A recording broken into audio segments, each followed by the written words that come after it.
ছেলে আমার মস্ত মানুষ, মস্ত অফিসার, মস্ত ফ্ল্যাটে যায় না দেখা এপার ওপার।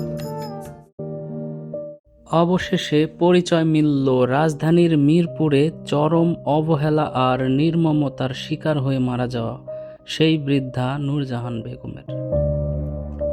তবে যে সন্তানদের তিনি বুকে আগলে মানুষ করেছিলেন, শেষ সময়ে তাদের কারোরই দেখা মেলেনি তার ভাগ্যে।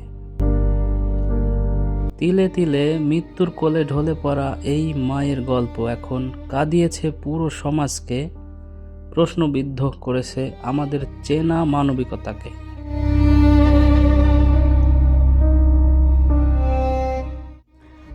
নূরজাহান বেগম হয়তো চলে গেছেন সব অবহেলা আর কষ্টের ওপারে, কিন্তু রেখে গেছেন এক বিরাট প্রশ্নচিহ্ন। যে সন্তানকে 10 মাস 10 দিন গর্ভে ধারণ করে মা পৃথিবীর আলো দেখান, সেই সন্তানের কাছে মায়ের শেষ বয়সের একটুকু আশ্রয় কি শুধুই বোঝা? এই নির্মমতার শেষ কোথায়?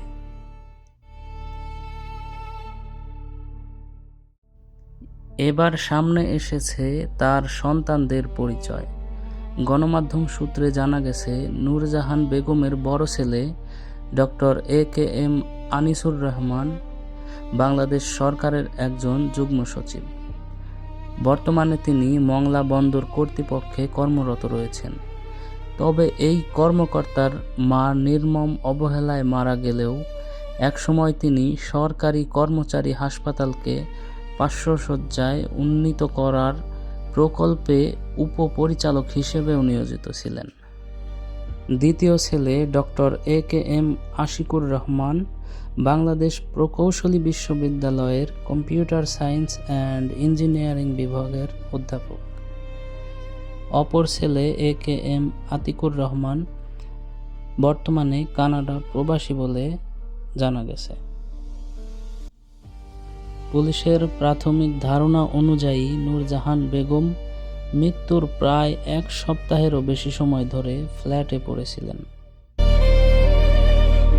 জাতীয় জরুরি সেবা 999-এ ফোন পাওয়ার পর পল্লবী থানা পুলিশ ঘটনাস্থলে গিয়ে মরদেহ উদ্ধার করে।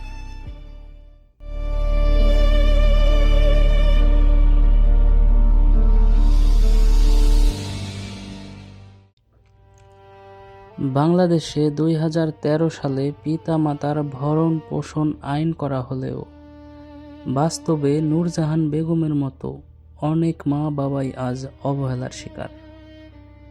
সমাজবিজ্ঞানীরা বলছেন, পারিবারিক মূল্যবোধের চরম অবক্ষয় আর ব্যক্তিকেন্দ্রিক মানসিকতার কারণেই সমাজ আজ এই স্তরে এসে ঠেকেছে।